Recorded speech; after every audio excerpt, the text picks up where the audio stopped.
Entonces, si os parece, bueno, lo primero, gracias a ti, Jordi, por aceptar la invitación.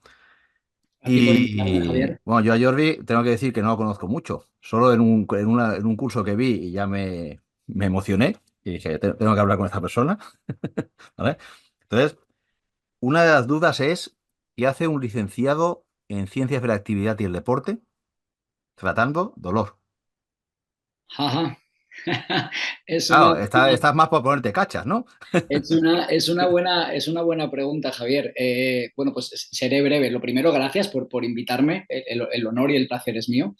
La verdad es que yo mismo me considero una especie como de rara avis dentro de este mundo, ¿no? Porque no es la trayectoria habitual, pues que una persona que en principio se dedica a la preparación física, pues acabe trabajando en el ámbito del dolor, ¿no? Es como que es un ámbito que a priori no está muy relacionado.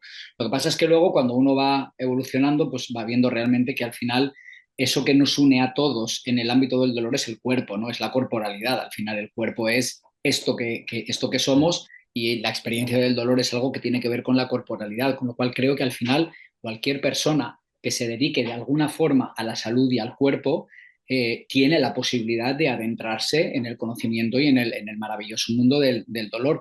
Y un poco mi camino fue así. Yo empecé trabajando en el dolor de espalda desde una perspectiva muy de ejercicio físico, sin más, hasta que hubo un día en que me hice la siguiente pregunta y es, llevas casi 10 años trabajando con personas que tienen dolor de espalda, pero nunca te has planteado qué es el dolor como fenómeno, el dolor como experiencia, ¿no?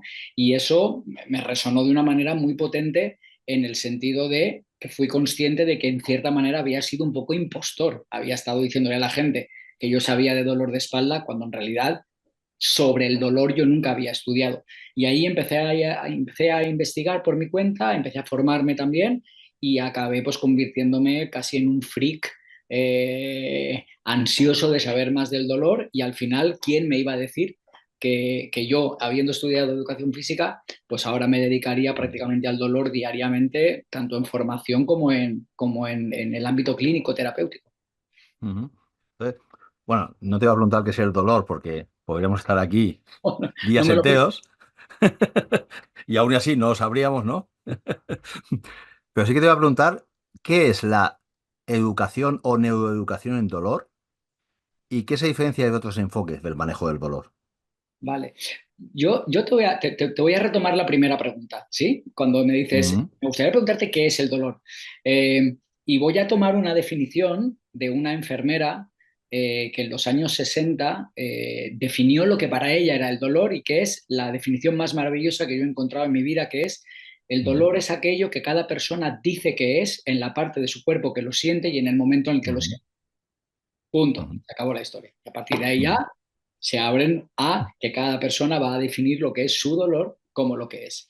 Por tanto, una experiencia subjetiva, una experiencia vivida como es el dolor, es imposible de encasillar y de definir de una manera como estamos acostumbrados a las definiciones, ¿no? Que es que una definición lo que pretende es universalizar y generalizar para que podamos entender algo. Entonces, el dolor en ese sentido es indefinible. Hace falta que la persona que lo experimenta nos lo defina desde su propia experiencia, ¿no? Entonces, esa sería para mí la mejor definición que yo podría dar de lo que es el dolor. Podría decirte que es el dolor para mí y tú luego decirme que es el dolor para ti. Y entonces tendríamos muchas versiones del dolor o muchas ujú, definiciones del dolor.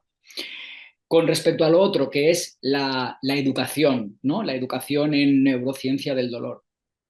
Yo ahí me gustaría hacer un pequeño matiz terminológico porque efectivamente venimos de una tradición donde el sistema nervioso y muy concretamente el cerebro han sido el gran foco de estudio y de aplicación de la educación en el dolor. Por eso se ha llamado educación en neurociencia del dolor o neuroeducación en dolor, ¿sí? Entonces, a mí me gustaría que la gente supiera que hoy en día la educación en dolor va más allá y trasciende los límites de explicar el dolor desde una perspectiva eminentemente biológica o eminentemente neurológica, ¿no? O neuroinmune, ¿no? Que cada día estamos hablando más de este entramado neuroinmune. Entonces, la educación en neurociencia del dolor sería cómo, sabiendo la biología del dolor y cómo las relaciones entre diferentes sistemas, entre ellos sistema neuro, sistema inmune, sistema endocrino, cómo esas interacciones pueden estar involucradas en la experiencia del dolor de la persona. Y por tanto, este enfoque lo que hace es aportar a las personas esa información para que la incertidumbre que tienen de explicarse ellos a ellos mismos qué es lo que me está pasando, les permita dar una comprensión a eso que ellos están viviendo. Y es algo que en la literatura científica se ha visto que es un enfoque, es un abordaje que es pedagógico, es pedagogía, que se fundamenta en que un profesional pone al alcance de una persona que tiene, vamos a decirlo la palabra técnica, una alfabetización en salud baja o una alfabetización en dolor baja, que es los conocimientos que tiene esa persona con respecto a eso que le sucede, y sabemos que incrementar esa alfabetización es ampliar la educación, hace que esa persona pueda explicarse mejor a ella misma qué es esto que me está sucediendo. Y a partir de ahí, reflexionar mejor y tomar mejores decisiones a la hora de acometer diferentes abordajes terapéuticos. Entonces, Ujú. es un enfoque que lo que hace es empoderar a la persona, lo que hace es darle las herramientas educativas para que ella pueda decidir mejor cuáles son las diferentes estrategias que siente que le pueden venir mejor. Pero lo primero es comprender, porque con la incertidumbre sabemos que aparecen unos escenarios que suelen ser catastrofistas, sobre todo sabiendo cómo hoy en día el dolor todavía está explicado de una manera muy reduccionista y muy biomédica, y eso hace que las personas pierdan muchas oportunidades de tomar caminos que están ahí esperándoles, pero que sin una educación en dolor adecuada no son libres para poder decidir mejor. Pero, y esto lo hemos comentado antes en Petit Comité, ¿no? Entonces, esto anula la dependencia con el terapeuta casi. Sí, totalmente. Es decir, al final yo creo, Javier, como estábamos comentando en el Petit Comité, que creo que cualquier modelo de salud, entendiendo la salud como que es un derecho fundamental de una persona, creo que debería de promover la autonomía, creo que debería promover que la persona sienta que tiene las herramientas adecuadas o que las va adquiriendo, las va aprendiendo para ir afrontando y manejando los diferentes escenarios de no salud, vamos a decirlo así, que van a ir apareciendo a lo largo de su vida. Entonces, eso fomenta que cuando tú educas a una persona a ser autónoma, va a depender menos de tu acción terapéutica. Y eso supone aceptar que el terapeuta va a pasar a un segundo lugar. Es decir, vamos a pasar del modelo biomédico clásico, donde el terapeuta es el experto y el paciente es el receptor pasivo de una terapia, y transformamos el modelo en el modelo biopsicosocial o el modelo en activo, que son esos modelos que dicen, no, no, aquí lo que ponemos es al paciente, a la persona la ponemos en el centro. Y por tanto, todas las Ujú. estrategias deben ir enfocadas a su autonomía. Claro, para hacer una persona autónoma, la educación es absolutamente fundamental, y por eso va en contra del concepto de dependencia terapéutica. Y si me permites añadir, la dependencia terapéutica para mí está muy ligada al ego terapéutico. El ego del terapeuta, que se quiere erigir como yo aquí tengo la verdad de lo que tú tienes que hacer, es lo que muchas veces hace que la persona sea conducida a ese camino de dependencias. Tú me necesitas a mí para estar bien. Y eso al final yo creo, Javier, no sé si estás de acuerdo conmigo, en que cualquier relación de dependencia en ese sentido es tóxica, no es saludable, no es buena. Y esto, si lo vemos en la vida diaria, pues en el ámbito terapéutico creo que también tenemos que poder aceptarlo con deportividad y además con humanidad. Bueno, es lo que comentábamos, ¿no? Que se está viendo cómo los propios terapeutas, médicos, fisios, enfermeros, etcétera, psicólogos, cronificamos al paciente, ¿no? Por Absolutamente. esa dependencia. Absolutamente. De hecho, en el ámbito del dolor, te diría, en el ámbito del dolor, muchos de los procesos de dolor persistente están precisamente alimentados por la sobremedicalización o por el sobretratamiento. Es decir, hay muchos procesos que si las personas supieran cómo funciona su organismo, tendrían la paciencia suficiente y tomarían las acciones y las decisiones necesarias para que el organismo solito tomara el camino hacia la recuperación de esa, digamos, ruptura de la salud, por decirlo de una manera un poco drástica. ¿Qué pasa cuando el profesional sanitario empieza a medicalizar o a sobretratar? Que empieza a generar un problema más grande donde en realidad el organismo sabía muy bien cómo tenía que conducir el proceso, simplemente que necesitaba su tiempo. Entonces, hoy en día tenemos ya información muy relevante que lo que nos acaba diciendo es que uno de los factores de cronificación o perpetuación del dolor o, por ejemplo, de la inflamación es la sobreactuación terapéutica sobre un proceso biológico que lo normal es que se regule con el paso de los Mm, días, semanas, si no se le ponen palos en las ruedas, si el estilo de salud en términos generales podemos decir que es aceptable, y por lo tanto estoy absolutamente de acuerdo contigo en que esa dependencia terapéutica acaba generando más persistencia del dolor. mm.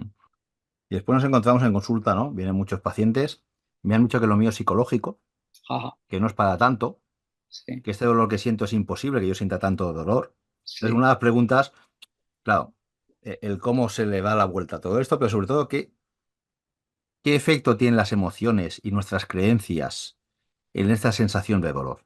claro. La pregunta es fantástica, ¿no? Porque das en una de las dianas más importantes de lo que estamos intentando hacer a la hora de cambiar el modelo, ¿no? Bueno, todo esto viene del modelo de Descartes, ¿no? El mens sana in corpore sano, ¿no? Esta cuestión dualista que llamamos desde un punto de vista técnico, ¿no? El dualismo cuerpo-mente, que es que el cuerpo es una cosa y la mente va por separado, ¿no?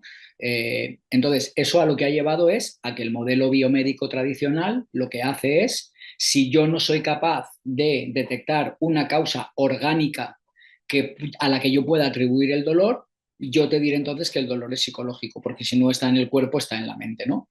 Y afortunadamente todo eso ya tenemos también suficiente información para trascender que el cuerpo como organismo vivo es el que genera y el que crea la emoción, es el que genera la mente, ¿no? Porque la mente al final no es nada etéreo que está ahí metido, que tiene vida propia, sino que es algo que un organismo acaba generando, ¿no? Los procesos mentales, las percepciones, los sentimientos, las emociones, son todas generadas por el estado del organismo en una cantidad de interacciones de múltiples sistemas, de una complejidad que todavía no somos capaces ni de descifrar. Entonces, claro, si a una persona se le dice tu dolor es psicológico, automáticamente el pensamiento que va a tener esa persona es, me están diciendo que me lo estoy inventando, uno, me están diciendo que lo estoy exagerando, dos, me están diciendo que es mi cabeza porque tengo un problema psicológico y por lo tanto tengo que ir al psicólogo, cuando al final, y entonces lo que estamos haciendo es generar todavía más incertidumbre, más presión y más tensión a la persona. ¿Eso a qué lleva? A un incremento de la tensión emocional, vamos a llamarlo de esa forma. Y la tensión emocional en el organismo, y tú de esto seguramente sabes muchísimo más que yo, orientándote desde tu perspectiva de medicina tradicional china, sabemos que todo ese tipo de conexión emocional a esos espacios de ruminación, preocupación, estrés, genera una cascada biológica absolutamente mesurable que acaba retroalimentando la clave que es que el organismo se siente en amenaza. La clave, la pregunta clave que tenemos que hacernos siempre es si toda la información que está recibiendo la persona acaba generando en el organismo una percepción de amenaza, el organismo actuará con sus procesos de defensa y de protección frente a esa amenaza. Y el dolor, en ese sentido, se infiere que es uno de esos sentimientos o de sensaciones que nos hacen sentir que estamos en amenaza. Por tanto, tenemos que tener muy, muy, muy claro que decirle a alguien que su dolor es psicológico es incrementar incertidumbre, incrementar tensión emocional y por tanto le estamos haciendo un favor horroroso. Y no entender que que puede haber dolor sin necesidad de que haya lesión orgánica y que puede haber una lesión orgánica increíble y no sentir dolor, a estas alturas de la película, Javier, me parece que es tener un retraso de 50 o 60 años en la investigación que ya tenemos desde hace décadas para superar ya todo este modelo. Todo esto viene del miembro fantasma, ¿no? De los años 60, ¿no? De cómo se explicaba el miembro fantasma, cómo podía ser que una pierna que no existe ya siga doliendo. Bueno, pues se le decía a las personas que tenían un problema psiquiátrico o que se lo estaban inventando. Claro, afortunadamente eso abrió la lata de la investigación, empezó una línea de investigación muy potente liderada por Herta Flor, que es una investigadora que trabajó mucho en esta línea, y Herta Flor empieza a desentrañar los mecanismos neurales que nos dieron explicación de cómo se puede seguir percibiendo una pierna sin que esa pierna esté. Y eso no es un problema psiquiátrico, es un problema de cómo percibe el ser humano, cómo percibimos la realidad. Y eso al final, quien a día de hoy no esté todavía mínimamente instruido en eso, en términos profesionales, que sepa que lleva unos 50 o 60 años de retraso con respecto a la información que ya sabemos. Pero entonces, tengo que tener un paciente que tiene este miedo, ¿no? Estos esquemas mentales de que el dolor es culpa mía, me lo estoy creyendo. ¿A quién lo envío? Esta es una pregunta que con trampa, ¿eh? ¿Al psicólogo o al educador del dolor? Bueno, para mí, desde mi humilde punto de vista, yo creo que todos los profesionales que nos dedicamos a Mm. trabajar con personas deberíamos de tener una base de educación en dolor.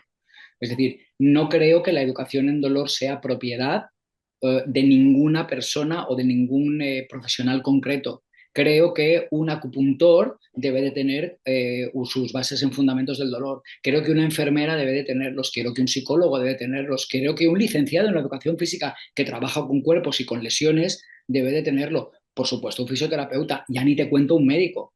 Entonces, Mm. creo que en el momento en el que una persona, un profesional, se dedica a trabajar con personas que es susceptible que en algún momento sientan dolor, creo que todas las personas en ese sentido deberían de tener una mínima base educativa en qué es el dolor.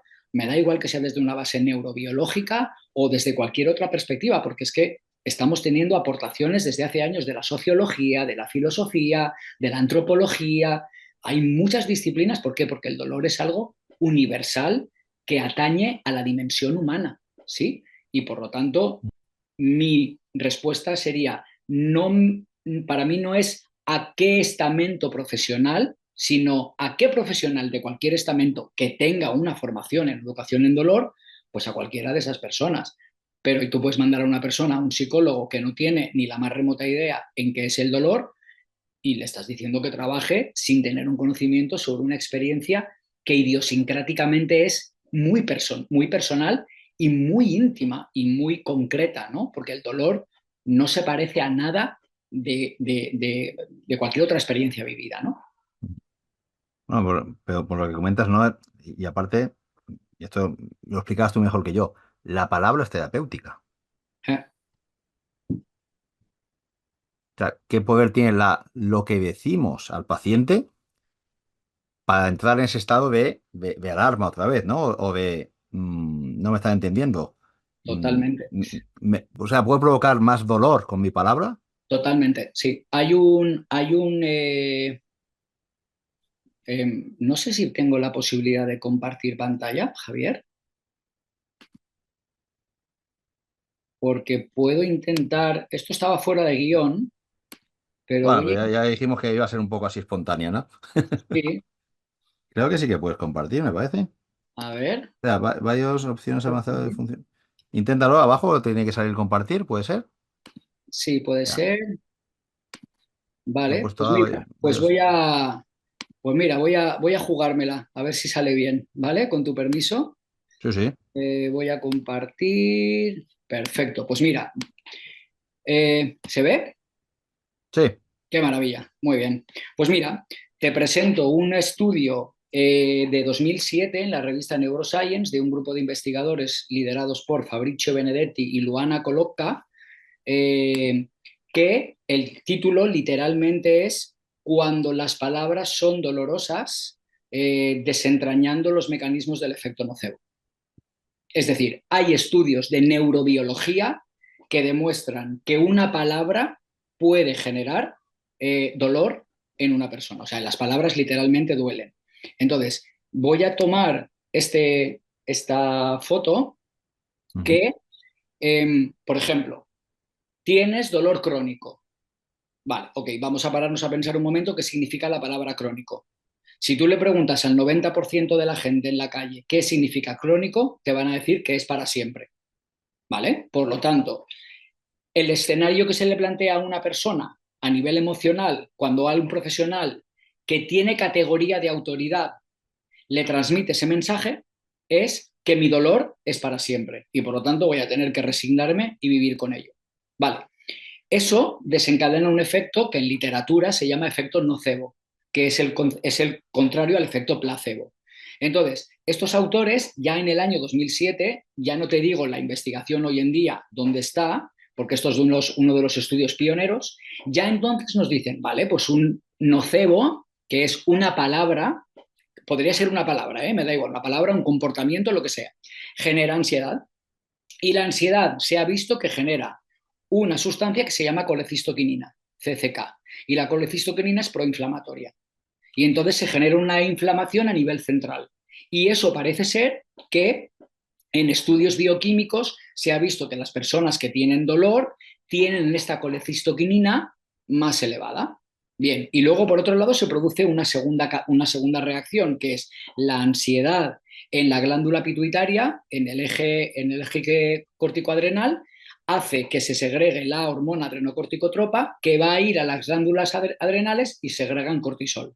Con lo cual el organismo entra en un estado de estrés. En un estado de estrés, quien gobierna es el sistema nervioso simpático. El sistema nervioso simpático está mediado por glutamato, que también es proinflamatorio. Y en ese momento, el organismo en estado de estrés se pone en estado de alerta y de protección, con lo cual el dolor se incrementa.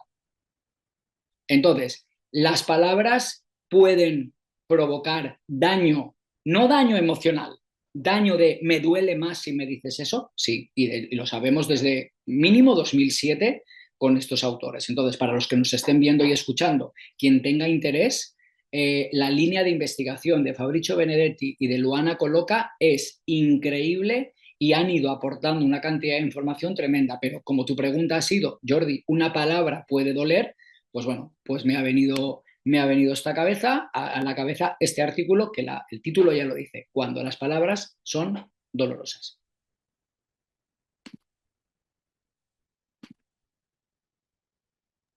Qué responsabilidad, entonces, cuando ¿Eh? tienes un paciente delante, ¿eh? Claro, claro, claro, es increíble porque hay algo, Javier, que yo insisto siempre cuando hacemos formaciones, que es, eh, al final, el lenguaje es la expresión verbal de las creencias que nosotros tenemos, ¿no? Yo al final busco la palabra o la expresión verbal para poder transmitir mi creencia interna. Vale. Muchas veces me encuentro con alumnos o con alumnos de prácticas que vienen y me dicen, Jordi, es que me resulta muy complicado hacer que los pacientes cambien sus creencias. Y yo les digo, ¿y tú has revisado las tuyas? ¿Tú has revisado tu lenguaje? Porque tú le estás pidiendo a la persona un esfuerzo de cambio de creencias cuando tú eres el primero que con tus creencias estás generando un lenguaje que está generando una serie de efectos nocebo que a lo mejor están perjudicando a la persona. Entonces, vamos a dejar de trasladarle la responsabilidad del cambio de creencias a las personas, que yo no estoy diciendo que no sea importante a través de la educación, porque eso es lo que hace la educación en dolor, Javier, es cambiar creencias. Y antes de ponernos a trabajar para el cambio de creencias de la persona o el paciente, vamos a revisar las nuestras. Entonces creo que el primero que tiene que hacer un cambio en neuroeducación del dolor es el propio terapeuta. ¿Para qué? Para empezar a hablar de otra manera, porque si no, no tiene ningún tipo de sentido. Entonces hay que empezar a mirarnos a nosotros primero, antes de responsabilizar al paciente de no querer hacer un cambio de creencias. Y ahí tiene mucho que ver el lenguaje. Tenemos que revisar muy bien el lenguaje que utilizamos, ¿sí? Venimos de unas décadas donde al dolor le hemos plantado guerra, lucha, batalla contra el dolor, no sé qué. Claro, al final el dolor se ha convertido en el coco. Claro, si tú estás Mm. hablando todo el rato en términos, el lenguaje de beligerancia, lo único que estás haciendo es generar un entorno de estrés en vez de adoptar un lenguaje mucho más hacia el bienestar y hacia la salud. Y eso hay muchos estudios que nos lo están dando. Recomiendo también a los que estén interesados los estudios y las investigaciones de un señor que se llama Mike Stewart. Mike Stewart es un profesional que está muy, muy, muy enfocado en la investigación del dolor con el lenguaje metafórico, qué tipo de metáforas utilizar y no utilizar para favorecer los procesos de entendimiento y recuperación del dolor en las personas. Bueno, había un libro sobre la historia del dolor que me hizo mucha gracia porque tenía una frase que decía, desde que nos aliviamos el dolor, no sabemos vivir con él. Ahí está. O Muy bien, sea, fantástico.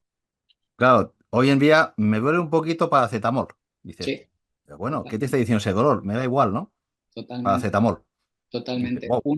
Una sensación que lleva miles de años ayudándonos en la evolución a sobrevivir, ahora le hemos planteado batalla, ¿no? Y al final, si está aquí es por algo, ¿no? Y es para ayudarnos a entender qué nos puede estar pasando.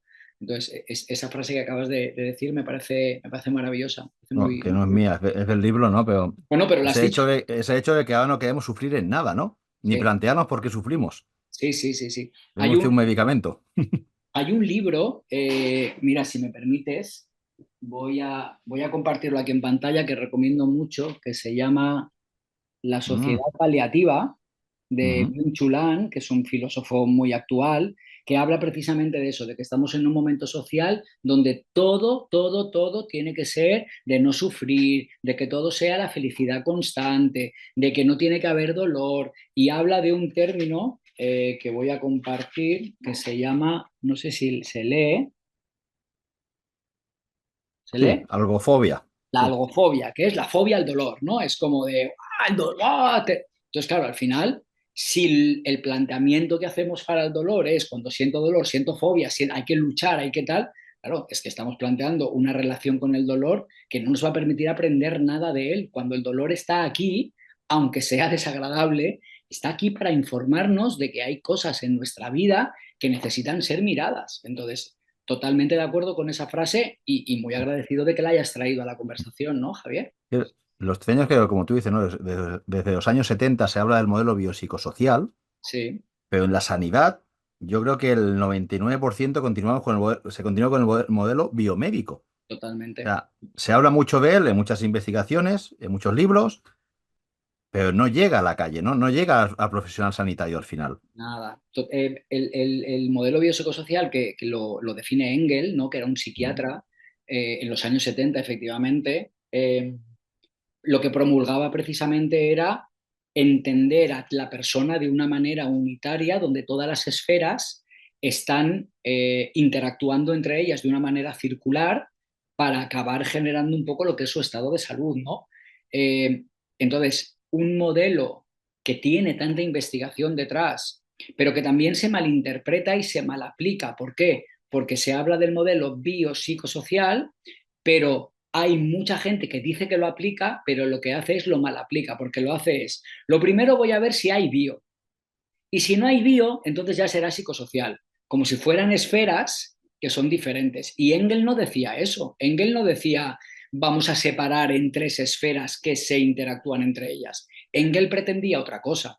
Entonces, incluso aquellos profesionales o muchos profesionales que dicen yo hago modelo biopsicosocial, están haciendo un modelo bio en mayúsculas, psicosocial al detrás, pues porque cuando yo no me queda nada más que investigar por aquí, entonces meto los otros factores, cuando en realidad todos los factores deberían de ser tenidos en cuenta unitariamente en el momento de conocer la experiencia de dolor de la persona. Entonces, una vez que viene un paciente, podemos aplicar fisioterapia, acupuntura, masaje, etc., etc. ¿Cómo incluimos esa educación o neuroeducación? ¿Como una sesión aparte, dentro de la misma sesión? Vale, hay muchas formas de hacerlo. Se puede establecer Yo he trabajado con pacientes donde ellos sienten que necesitan un espacio dedicado exclusivamente a poder hablar del dolor. Y hay otros pacientes que tienen una modalidad que les gusta aprender del dolor mientras están haciendo un trabajo activo o mientras el terapeuta está trabajando, ¿no? Como que vamos a hablar del dolor mientras estamos trabajando. Entonces, eh, hay una tendencia a la cual estamos yendo y creo que es muy positiva, que es tener en cuenta la preferencia del paciente. Es decir, yo he estado, por ejemplo, yo he estado en el modelo, cuando yo empecé en educación del dolor, estuve en el modelo neurocentrista, ¿sí? Donde todo era sistema nervioso, todo era sistema nervioso, el dolor lo genera el cerebro, bla, bla, bla, ¿sí? Que yo creo que eso ya poquito a poquito se va trascendiendo, pero todavía es un núcleo muy fuerte. Y yo cometía un error que ahora soy consciente de él, que es, vamos a hacer educación en dolor quieras o no quieras. Y además la educación en dolor que vamos a hacer, la vamos a hacer de la forma en que yo considero y con el lenguaje que yo considero. Y los términos y los conceptos van a ser los que yo considero. Claro. Y yo me consideraba biopsicosocial en ese momento, cuando en ese momento me doy cuenta de que digo, ostras, es que no estoy poniendo a la persona en el centro. ¿Por qué no hablo con la persona para ver cuáles son sus preferencias? Y descubres que haciendo preguntas tan sencillas y tan humildes como, mira, yo tengo una serie de informaciones que creo que pueden ser muy útiles para que entiendas mejor tu proceso de dolor. Si tú sientes que esta información puede resultarte de utilidad, no tienes más que decírmelo y podemos ver la forma, los contenidos que son para ti relevantes para que tu dolor sea mejor entendido por ti mismo. Porque en la neuroeducación del dolor, en el modelo clásico, está el concepto de los 10 conceptos o los 10 pilares básicos de neuroeducación en dolor. Y antes lo que yo particularmente hacía era, ala, te vas a sentar conmigo y vamos a pasar uno detrás de otro. Cuando a lo mejor a la persona en concreto el concepto que más le interesaba saber era el concepto de no existe una relación lineal ni directa entre el daño tisular y el dolor, por ejemplo. Pues, ¿por qué no verdaderamente ponemos a la persona en el centro del proceso y le preguntamos abiertamente, ¿tienes interés en conocer más acerca del dolor? Claro, el paciente puede decirte, no me interesa, pero descubres que tiene una serie de creencias que pueden estar condicionando su recuperación. Entonces, en lugar de cuestionar directamente la creencia que tiene la persona, diciéndole, eso que estás diciendo es incorrecto, yo te voy a dar la verdad, con lo cual toda la vía comunicativa se ha cerrado, porque a nadie le gusta que le digan que no tiene razón, simplemente podemos a lo mejor utilizar la estrategia de esta creencia que tienes con respecto a tu dolor, ¿de dónde viene? Y entonces trabajaríamos el concepto de la curiosidad. Somos terapeutas curiosos por conocer de dónde vienen las creencias y los conocimientos de la persona. Y a partir de ahí le podemos decir, oye, entiendo perfectamente que tengas estas creencias, si estas han sido tus experiencias terapéuticas con médicos que te han dicho esto, la cultura que te está diciendo esto otro, bla, bla, bla, pero estas creencias te han llevado a unas decisiones terapéuticas que parece ser que de momento no te están dando resultado. Entonces, si en lugar de decir tu creencia es errónea, decimos tu creencia no ha sido útil, ya no estoy juzgando la creencia, simplemente estoy diciendo pues que no ha sido de utilidad. Y entonces te digo, yo si quieres te puedo ofrecer otra información que te puede llevar a otras creencias. Cuando te apetezca las exploramos juntos. Y entonces se abre un espacio más de diálogo. Es un cambio dialógico, no es un cambio donde yo soy el que digo porque soy el profesional y yo te voy a decir la educación en dolor que vamos a hacer. Entonces, a mí particularmente me parece muy interesante incorporar al paciente en el centro y trabajar con él desde la curiosidad. ¿Qué te interesa saber?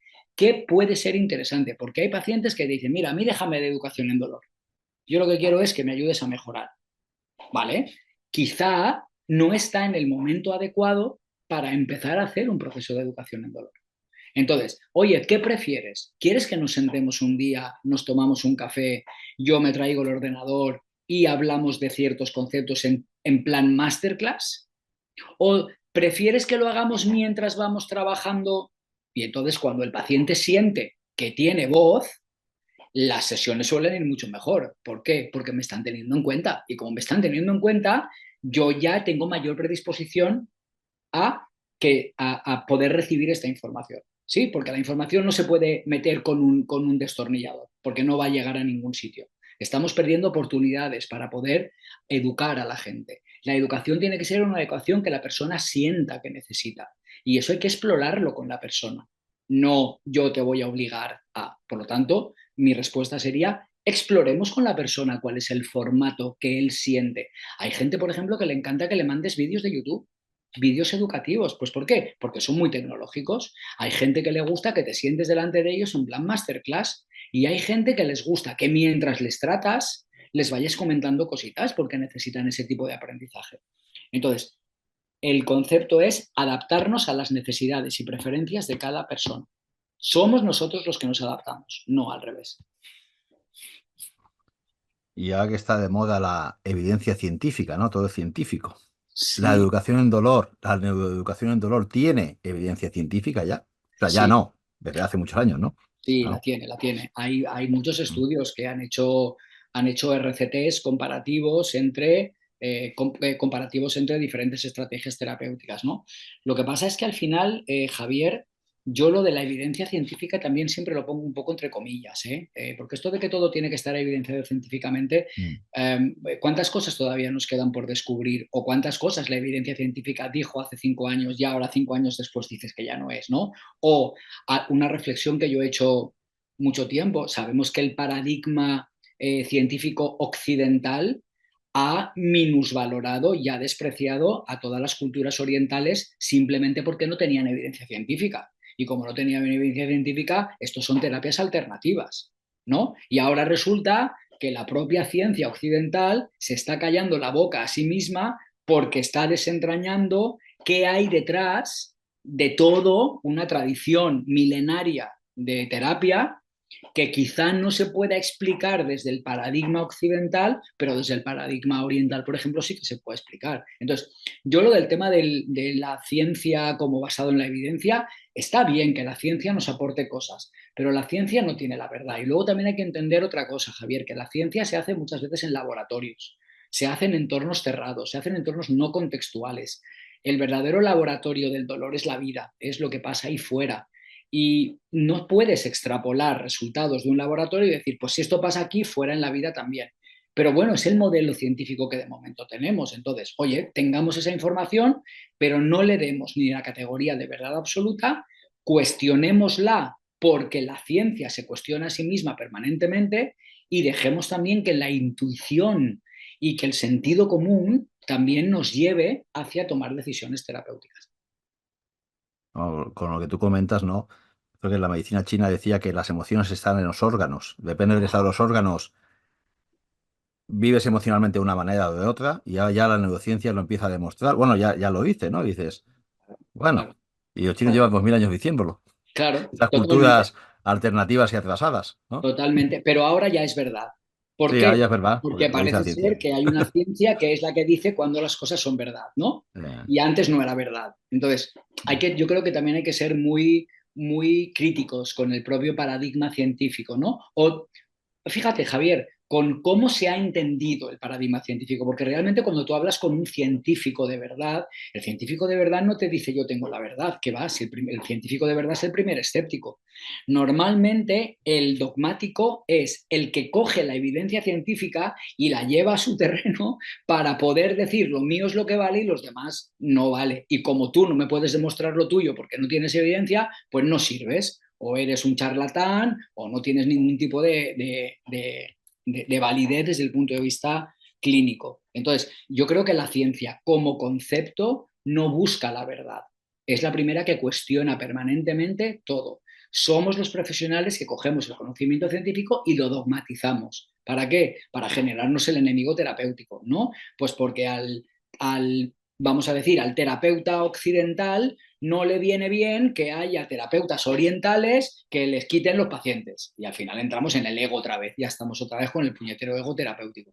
Cuando creo que todo, al final, tiene un porqué y que yo no sepa verlo desde mi mirada occidental, no me da ningún derecho a decir eso es una patraña o es una mentira. Pero bueno, ¿de qué estamos hablando?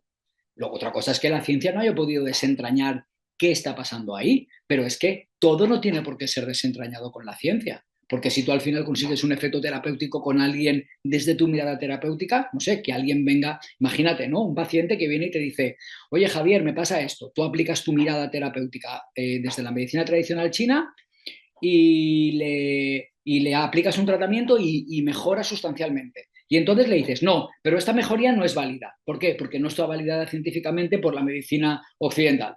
Pero ¿cómo que no es válida? Si me encuentro mejor. No, no, no, no. No, no, no. Vamos a tirar atrás, porque si no es la occidental, no vale. ¿No? Al final lo que la gente quiere es mejorar. y generar una conexión terapéutica con los profesionales. Creo que es mucho más importante, ¿no? Que realmente a través de qué estrategia terapéutica, sino qué tipo de persona tengo delante que me ofrece una conexión para poder transitar un proceso terapéutico con multitud de carreteras terapéuticas, ¿no? Bueno, esto lo dice una persona que, si no me equivoco, dentro de poco presentas la tesis doctoral y te habrás Sí. empapado de artículos científicos. Pues te voy a decir, he cambiado empecé la tesis doctoral hace un año y medio y la iba a llevar por una vía, pero le he dado un giro de 180 grados en los últimos meses. Entonces, ahora, más que leer artículos científicos, estoy leyendo libros de filosofía. Ah, uy. No me voy Ujú, a nutrir tanto de la ciencia, que ya tengo una parte del marco teórico donde ya le pongo su parte, pero me ha interesado al final mucho más la parte narrativa y la parte antropológica.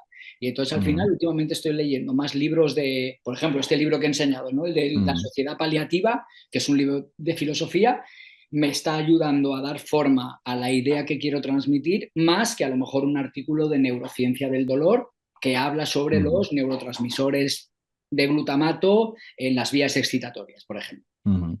Pues felicidades. Entonces, Gracias. ya para ir terminando y dejamos paso a las preguntas, si Ajá. las hay, ¿qué recomendaciones les darías a los profesionales para incorporar o cómo formarse en neuroeducación en dolor? Yo sé que tú tienes un proyecto que se llama Transforma, que si quieres Sí, hablar de él, perfecto, tanto sí, para pacientes como para profesionales. sí. Entonces, ¿cómo incorporo yo como profesional de la salud esos conceptos en mi práctica día a día? Pues mira, yo te diría cómo empecé yo, ¿sí? Y como a mí me fue muy bien, pues yo sería como, pues tendría que hablar de mi experiencia, de cómo abrí yo la lata, ¿no? Además, abrí la lata de una manera muy, muy casual, porque fue una decisión donde tenía una disyuntiva entre ir por un camino o un otro en una formación que me quería inscribir y en una de las formaciones, que era la que más me interesaba, no tenían plazas. Y entonces dije, bueno, pues voy a hacer esta otra. Y ahí es donde conocí el mundo de la neurociencia del dolor.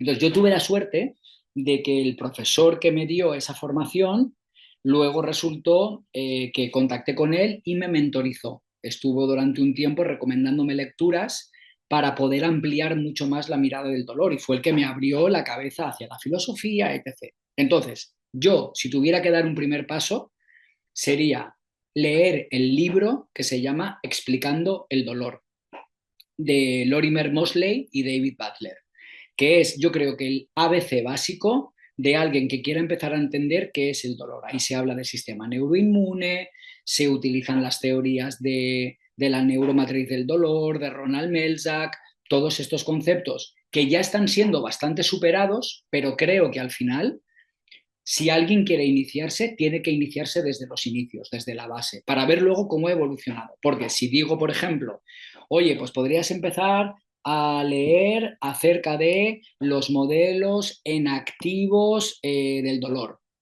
Pues es como vas a empezar por la punta de lanza de dónde estamos ahora. Y te van a estar hablando de cosas que seguramente, como no tengas una mínima base, te van a sonar un poco a chino. Entonces, yo creo que el conocimiento del dolor tiene que partir de los orígenes. Creo que hay que leer explicando el dolor. Creo que hay que leer los libros de Patrick Wall y de Ronald Melzack. Creo que son los padres del dolor. Y a partir de ahí, ver cómo desde sus trabajos cómo ha ido evolucionando el dolor en diferentes paradigmas, porque ellos son los que hacen verdaderamente el cambio de juego, lo plantean Patrick Wall y Ronald Melzack. Y a partir de ahí se abre una vía increíble donde el dolor empieza a diversificarse y empieza a tocar diferentes áreas. A partir de ahí, eh, Explicando el dolor es un libro neurocentrista, es un libro donde se centran mucho en sistema nervioso, sistema endocrino, sistema inmune, que por supuesto forma parte de la experiencia del dolor. Pero ahí no abordan la parte antropológica, la parte sociológica, la parte filosófica, etc. etc.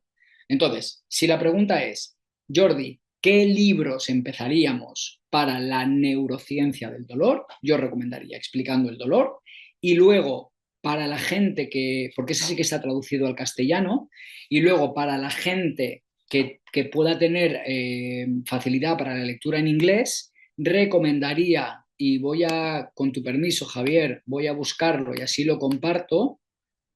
Eh,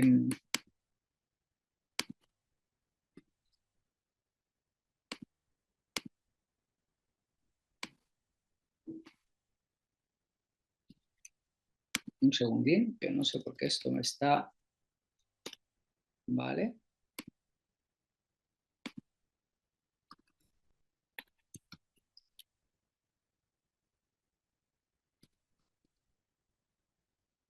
vale, que sería este libro.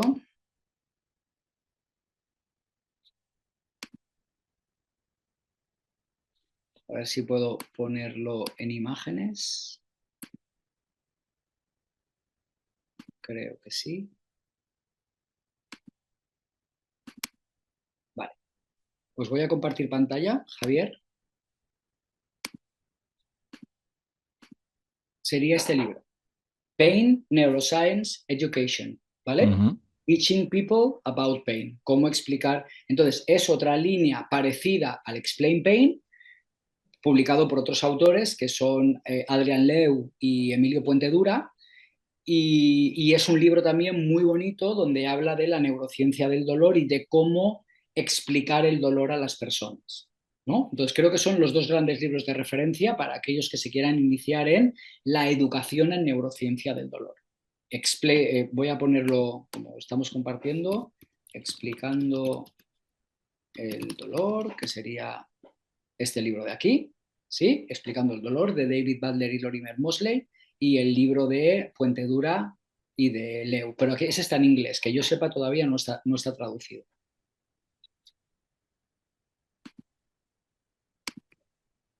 Pues esas serían mis recomendaciones. Y luego ya, en términos de formaciones, pues bueno, la plataforma, el grupo NOI, que es David Butler y Lorimer Mosley, tienen un grupo de formación a nivel internacional que hacen formaciones cada 2 por 3. Aquí en España está el grupo GOI de Arturo Goicoechea, que trabajan también muy bien la neuroeducación en ciencia del dolor. Es decir, hay proyectos muy potentes en España de gente muy competente y muy válida que en ese aspecto ofrecen unas formaciones de muchísima calidad. O sea que hay mucha oferta, Javier, mucha oferta. Bueno, Luego pero está también la línea, háblanos del tuyo. Aunque ahora bueno, tengas un poco bueno, pagado por el doctorado, pero háblanos del bueno, tuyo, de y bueno, pues Transforma, sí, ¿no? Hombre. yo tengo mi proyecto de formación en Transforma, en el que también hago formación a profesionales, hago mentorizaciones a profesionales, que es algo que también me gusta mucho, que es un profesional al que quiera asumirme como mentor, entonces hacemos un trabajo más de, yo puedo hacer, hacemos un trabajo mixto, donde yo aporto información, damos clase, pero o doy formación, pero al mismo tiempo mentorizo lecturas, mentorizo una ruta para que la persona pueda ir leyendo y se pueda ir formando. Entonces, ahora lo tengo muy parado porque estoy muy centrado en el doctorado, formación para grupos desplazándome a clínicas y también a través de plataforma online, y luego hago esas mentorizaciones. Y lo que intento ahí es una visión donde la parte neuroinmunoendocrina la incorporo, por supuesto, la neurobiología del dolor está presente, pero yo luego abro el abanico a filosofía, sociología y antropología para dar una visión más compleja al dolor como experiencia vivida. Bueno, yo ya que sepáis que yo voy a fichar a Jordi para mis proyectos de dolor, que ya sabéis que soy un friki también del dolor, los que me conocéis ya sabéis que soy un friki, que nos llaman friki, no sé por qué. Bueno, Sí, explicando el dolor es una de mis lecturas ya que tuve. Claro, quien no haya leído ese libro es como que, vamos. sí, yo creo Mira, que sí. pues ahora ya sobre las preguntas, Ana nos comenta, Sí, yo solo quisiera compartir un pensamiento, mi entender del dolor crónico no es un dolor para siempre, sino un dolor que existe desde ya hace tiempo, pero hay posibilidad de que desaparezca. Y yo te comento una que he leído en un libro, nunca digas a un paciente que el dolor le va a desaparecer, ah, porque siempre va a tener algo, ¿no? Es claro, como de 10 se va a caer en un 2. ¿Eso es claro. cierto o confirmamos lo que dice Ana? A ver, es que al final yo estoy de acuerdo, más de acuerdo aunque entiendo por supuesto el mensaje de Ana, ¿no? Eh, eh, la idea es que el dolor no va a desaparecer nunca de la vida, nunca. Es como pretender que la sed o que el hambre desaparezcan. No, otra cosa es que el dolor haga presencia cuando tiene que hacer presencia. Y también entendemos que hay procesos en la vida de las personas donde puede haber oscilaciones temporales en la intensidad del dolor que puedan estar mediadas por muchísimos factores. Entonces, por lo que decíamos del tema del lenguaje, Anna, y sé perfectamente el concepto de tu comentario, pero decirle a una persona tu dolor va a desaparecer es generar una expectativa cuando en realidad no sabemos si el dolor va a desaparecer o no desaparecer, y entonces lo que podemos generar es ese efecto nocebo, que es que cuando el dolor quizá no desaparezca, genera una ansiedad en la persona porque se le había generado una expectativa no realista, porque si aceptamos que el dolor es inmensamente complejo, si aceptamos que el dolor es inmensamente incierto, que está influido por una cantidad de factores increíbles y en cada persona los factores van cambiando porque somos seres vivos, dinámicos y complejos, es imposible decir ni que no vas a tener dolor nunca, ni que vas a tener dolor siempre. No podemos decir ninguno de esos dos escenarios. Entonces, ¿por qué no nos movemos más entre los grises de vamos a ir identificando posibles factores que pueden estar contribuyendo a la experiencia de dolor actual, siendo conscientes de que soy un organismo vivo cambiante y por lo tanto los factores que conforman mi dolor hoy no van a ser los mismos que lo conformen dentro de un año? ¿Por qué? Porque dentro de un año yo ya no seré el mismo, ni biológica, ni social, ni culturalmente. Porque a lo mejor he leído libros o mi salud está... Entonces el dolor es algo tan, tan, tan impredecible. De hecho, hay algo que solemos, o que a mí me gusta mucho decir, y es ¿por qué el modelo biomédico ha fracasado a la hora de entender el dolor? Porque el modelo biomédico se basa en el modelo positivista, en el paradigma positivista. Y el paradigma positivista lo que quiere es universalizar, explicar y predecir. Y el dolor ni se puede universalizar, ni se puede explicar, ni se puede predecir. Por lo tanto, no es posible generar causalidad lineal a la hora de que el dolor se vaya o que no se vaya. Entonces, estoy de acuerdo contigo, Anna, en que la palabra crónico puede significar que es algo que lleva tiempo durando, pero cuando le preguntas a la gente en la calle, el 90% de la gente te dice que crónico significa para siempre. Por eso estamos intentando generar lenguaje alternativo que diga dolor persistente, dolor de larga duración, dolor que indique que hasta el momento está durando, pero que no implique una proyección de futuro, porque entonces generamos una predicción negativa y entonces nos metemos en ya patrones de catastrofización. Y eso es, para el dolor es un nocebo increíble. Pero entiendo lo que estás diciendo, Ana, perfectamente. Y te agradezco muchísimo el pensamiento que nos compartes. Muchas gracias. También decir que ha dicho que hay posibilidad que desaparezca, que eso me lo he saltado. Posibilidad. ¿Eh? Puede ser. Ahí está Ana. Bueno, sí, Ana, comenta. posibilidad sí, No, Ana, no, pero claro. yo también me he saltado posibilidad. Si Sí, la sí. palabra es posibilidad, está fantástico, claro que sí. Hola, buenas noches. Hola. Buenas Bueno, noches. sobre todo, muchísimas gracias porque la charla es súper interesante. O sea, yo ya he escuchado varias videoconferencias de Javi y estoy encantadísima, pero ahora te escucho a ti también, Jordi, y muchísimas gracias porque me ha encantado. Gracias a ti, Ana. Bueno, pues sí, quizás no me he explicado bien, pero también estoy pensando en esta opción que pasa pocas veces, pero existe la posibilidad de que el dolor crónico desaparezca realmente. Sí que sé que son situaciones, bueno, que no pasan tan a menudo, pero incluso si hay posibilidad de que el dolor que, digamos, acompaña a un ser vivo. Digo ser vivo porque yo justo trabajo con los animales, no con Ajá, personas, pero, ajá. pero hay dolor que acompaña a una persona o un animal todos los días, pero hay posibilidad también, obviamente eso depende, sea sobre todo del trabajo que haga la persona que lo siente, pero también de parte del terapeuta que lo acompaña. Hay posibilidad de que ese dolor no va a estar presente cada día. Totalmente. Y Estoy totalmente de acuerdo contigo, Anna, y la palabra posibilidad es, y te digo una cosa, sí que te has explicado tú perfectamente, quizás nosotros no lo hemos interpretado adecuadamente, porque la palabra es posible que el dolor desaparezca, por supuesto, es posible. Yo ahí lo que incidiría sería en que parece ser que las evidencias nos van diciendo que cuando nosotros basamos el trabajo para que las personas intenten mejorar el dolor, es mejor no poner el foco en el dolor, sino poner el proceso en hacer y construir una vida significativa, ¿no? Vale. Porque al final, cuando no queremos que el dolor esté, resulta que el dolor más está.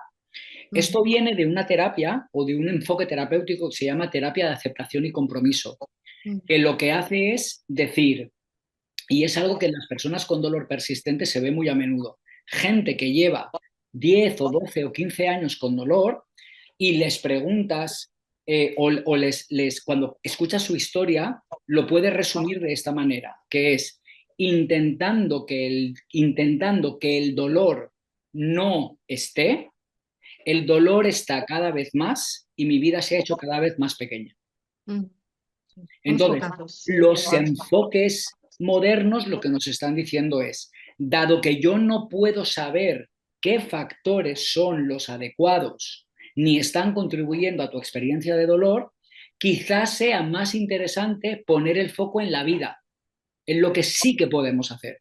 Porque yo no puedo garantizarle a nadie que yo te voy a hacer esto y el dolor va a desaparecer. No puedo. Es una barbaridad. Lo que sí que puedo hacer es, ¿por qué no nos centramos en las cosas que sí podemos hacer? Y esto es algo que sí podemos contrastar, Anna, y es que a pesar de que yo tenga dolor, si mi vida es cada vez más grande, mi percepción del dolor es cada vez más pequeña. Porque el dolor ocupa menos espacio en mi vida, porque tengo una vida muy rica. Entonces, si no funciona el concepto de intentar hacer cosas para que el dolor se vaya, porque llevo 10 años intentándolo, quizá él sea el momento de decir, a lo mejor es que el foco no es ponerlo en no tener dolor, a lo mejor el foco es tener vida. Y entonces empezamos a construir estrategias de vida que no tienen que ver con no tener dolor. ¿Me explico, Ana? Muy bien dicho. Muchísimas ¿Sí? gracias. Sí, sí, sí, perfecto. Entonces sería eso. Entonces, si en vez de pensar en voy a hacer cosas para que el dolor desaparezca, voy a decir voy a hacer cosas para que mi vida sea cada vez más grande. Y entonces, si mi vida empieza a ser rica, empiezo a tener cosas, las voy construyendo poco a poco, voy construyendo hábitos saludables, aunque el dolor siga estando ahí, mi percepción de ese dolor va a ser mucho más pequeña. ¿Por qué? Porque está dentro de una vida mucho más grande. ¿Sí? Es uno de los abordajes, ¿eh? No digo que sea el único ni mucho menos. Y ahí la educación en dolor es muy interesante. ¿Por qué? Porque la educación en dolor lo que nos permite es hacer que la persona entienda qué es el dolor como proceso y que por tanto pueda vivir su vida a pesar de que el dolor nos esté acompañando durante un tiempo. Y eso supone poner el foco en el proceso, no en el resultado. Porque cuando ponemos el foco en el resultado, el problema es que si el resultado no se cumple, la frustración es muy grande. Y entonces, claro, nunca se sabe cuál será el resultado. No sabemos nunca el resultado. Claro. Lo único que yo puedo poner es proceso. Entonces, si nos centramos en los procesos, es mucho más interesante que si nos centramos en el resultado. Por lo tanto, quiero hacer cosas para que desaparezca mi dolor. No es un buen enfoque. Quiero hacer cosas para poder vivir una mejor vida. Y entonces, seguramente, muy probablemente, al tener una vida más grande, mi dolor, aunque siga estando, tendrá menos presencia en mi percepción de lo que es una vida global. ¿Sí? Correcto. Vale. Pues sería como engañarnos, a nosotros mismos. Un poco. Sutilmente. Sí, sí, un poco. Bueno, yo creo que entendiendo las cosas también, a veces sin entender se hacen más grandes. Al entenderlas se hacen más pequeñas. De por sí, no sé si me explico, pero ocurre, muy a menudo ocurre.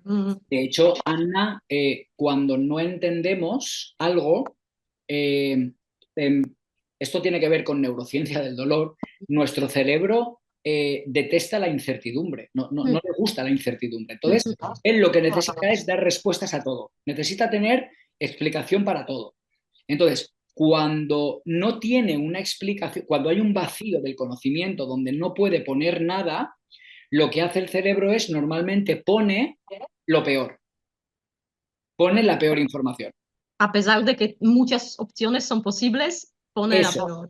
Coge la peor. Entonces, la educación en dolor lo que hace es, voy a darte información real para que puedas entender y cuando tengas una incertidumbre, poder poner ahí el conocimiento que toca, no el conocimiento que el cerebro cree que es el más adecuado, porque entonces vienen los pensamientos catastrofistas, ¿no? Que es, por Sí. ejemplo, en el dolor de espalda. Tengo dolor de espalda porque tengo una hernia discal y me han dicho que me puedo quedar en una silla de ruedas. Mm, Ostras, ¿pero quién te ha dicho eso? mm, Pero menudo escenario estás planteando. ¿Qué tengo que hacer? Educar a la persona para explicarle qué es una hernia discal, qué es el dolor de espalda, los factores que influyen. Y cuando hago esa educación, el paciente dice, ah, pues mm. entonces, oye, igual no me voy a quedar en una silla de ruedas, igual es que esto es porque estoy mucho tiempo sentado. Ah, Ya, pues qué bien. Entonces, ¿qué tienes que hacer? Pues estar menos tiempo sentado y moverme más. Ah, oye, pues qué bien. Entonces, hemos educado para poder tomar otras decisiones diferentes. claro. ¿Sí? Sí, Y, sí, eso, sí, sí. y para eso supone explorar las creencias de la persona. Oye, ¿por qué crees tú que te duele la espalda? No, porque tengo una hernia. ¿Y esto quién te lo ha dicho? Tal. ¿Y por qué crees que es así? Desde la curiosidad, es preguntar. Y la persona te va dando la respuesta hasta que al final tú dices, vale, esta es la laguna que tienes en el conocimiento. Tú crees que las hernias discales provocan dolor de espalda. Vale, pues mira, te voy a enseñar información para que veas que hay estudios que dicen que el 90% de las personas que tienen hernias discales no tienen dolor de espalda, para que lo Sí, veas. Y la persona dice, ostras, esto no lo sabía. Muy bien, hemos hecho educación. Ah, pues entonces, mi dolor de espalda, entonces, ¿por qué es? Pues mira, te voy a explicar. Te voy a enseñar otros artículos y otros modelos que explican por qué puede haber dolor de espalda. Y entonces haces educación. ¿Qué hace la educación? Cambias la creencia. ¿Qué hace la creencia al cambiar? Genera otros espacios de oportunidad. Y a partir de ahí la persona dice, ah, pues voy a probar esto. Qué bien. Pues ya tenemos un camino que vamos a explorar. ¿Sí, Ana? sí, Xavi, muchísimas gracias. Bueno, yo vuelvo a decir, yo trabajo con animales, estudié medicina china para animales, pero Ah, bueno, hay casos, por ejemplo, varios casos que tengo con hernia discal o con artrosis en perros, por ejemplo, y claro, una cosa es hacer acupuntura cada semana o cada 2 semanas y que el responsable del animal no hace nada al respecto, tipo cambio de alimentación, prestar atención cómo son los paseos, si son cortos, si son largos, con cuánta frecuencia, y otro sí, cuánto cambio hay muy a menudo en el estado del animal. Entonces, claro, claro, hay muchos factores que influyen a ese bienestar, a cambio de la percepción también de dolor, ¿no? claro, claro. Ana, ¿te puedo hacer una pregunta? Claro, ¿Los seres humanos somos animales? claro. Ah, pues entonces, entonces lo tenemos claro, ¿no? Lo que pasa es que somos animales bípedos. Me parece muy bien, pero somos animales. Sí, Entonces, sí, claro, ¿por qué lo que funciona en un perro no va? Bueno, lo que pasa es que nosotros lo complicamos más todavía, porque sí. esto que tenemos aquí dentro del cráneo nos complica la vida muchísimo porque nos pide explicaciones y tenemos que dar sentido a todo lo que está pasando. Por Eh, eso trabajo con animales, perfecto, no humanos. Ana, es una gran decisión, sin duda, una gran decisión, mucho menos complicado, ¿sí? Gracias, Xavi. Oye, gracias Ana Vale. por participar y por colaborar con estos comentarios tan positivos. Gracias. A vosotros. A ti. No sé si hay alguna pregunta más, alguna duda que tengáis, que queráis resolver. Si no, después, de todas maneras, yo os facilitaré también la página web de Jordi para que podáis entrar. Y también, ahora no le molestéis, que está con el doctorado, ya más adelante. No, Ya pero podéis estaré empezar encantado, pero ¿eh? Javier, estaré encantado si Sí, alguien me sí. escribe de poder ayudar, si quiere alguna recomendación de alguna lectura o Mm, algo, por favor que lo hagan, que vale. eso a mí no me cuesta nada y estaré encantado de poder ayudar. Ya sí que es verdad que Mm, no voy a poder involucrarme mucho en mis formaciones. Estaré encantado de si al final nuestra colaboración, que espero que sí, que sí. estoy encantado, vaya adelante, nos veremos ahí, Mm, pero yo de momento las mías ya no me da más la vida, mm, las voy a congelar vale. durante un tiempo hasta que mi doctorado esté ya más encarrilado. Pero lo que son consultas o preguntas de Mm. recomendaciones, por favor, sin ningún problema. Yo imagino porque había mucha gente interesada en esta charla, pero claro, también a mí me decía uno, es que es viernes por la tarde. Y yo, ya, pues como cuando te inscribiste también era viernes por la tarde, pero bueno, cuando llega Claro, el momento, dice, a ver, me voy a tomar una cerveza un viernes por la tarde o me quedo escuchando la charla. Imagino que cuando la vean va a despertar mucha curiosidad. También un poco de depresión, porque claro, ahora resulta que el terapeuta tiene que hacer un trabajo personal, cambiar sus creencias, ya no es el jefe el que manda en la consulta, ahora se pasa al segundo plano.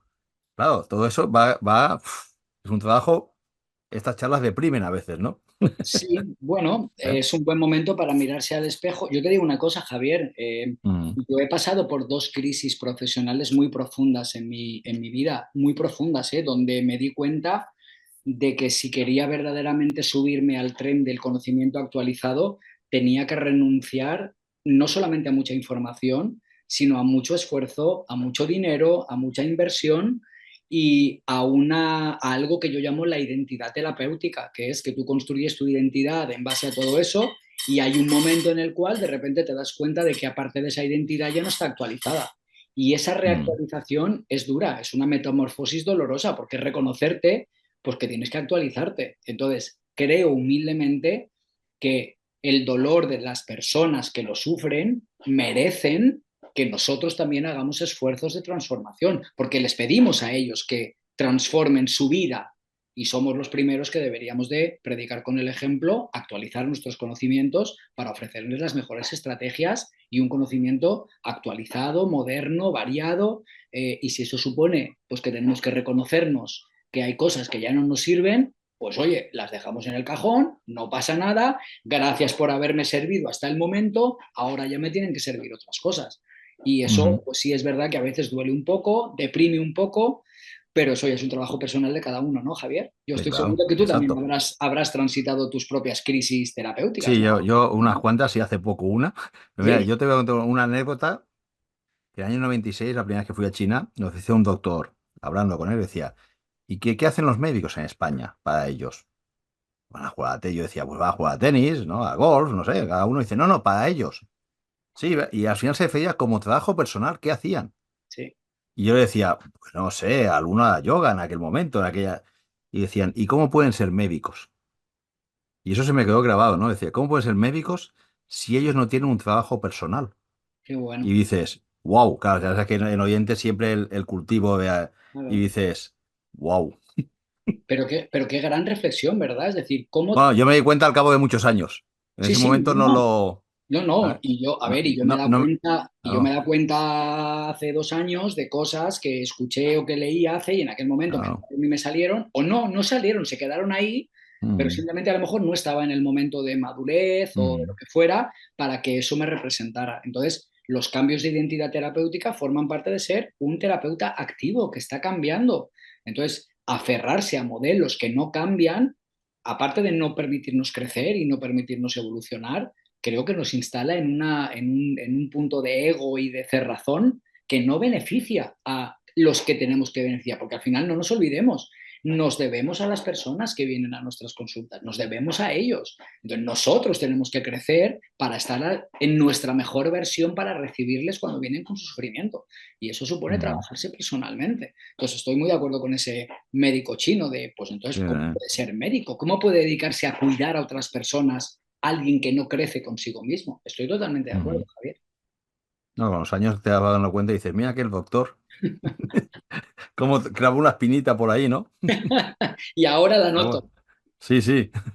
Bueno, pues si no hay más preguntas, muchas gracias, Jordi, muchas gracias a los asistentes y nos vemos más adelante, seguramente. Bueno, seguramente no, seguro. Seguro. ¿Eh? Yo te agradezco mucho, Javier, Vale. este espacio, esta oportunidad. He estado súper a gusto. Me encantan este tipo de proyectos. Ya te Mm, felicité. Me parece que siempre que veo a mm, un profesional que tiene interés por seguir sabiendo del dolor, se me abre una ventana de esperanza porque digo, qué bien, por mm, favor, que seamos cuantos más mejor, porque estamos en un momento social en el que las personas cada vez están sufriendo más dolor persistente y mm, necesitan de gente que estemos dispuestos a cambiar para poder ayudarles y cuidarles como se merecen. Entonces, enhorabuena por tu proyecto, mm, gracias por hacerme partícipe de él y, por mm. supuesto, espero que en el futuro sigamos juntos. Muy bien, pues muchas gracias a todos. Bueno, ya están dando las gracias por aquí también y nos vemos en la próxima. Muchas gracias. Perfecto, Hasta gracias. Hasta otra. luego. Chao.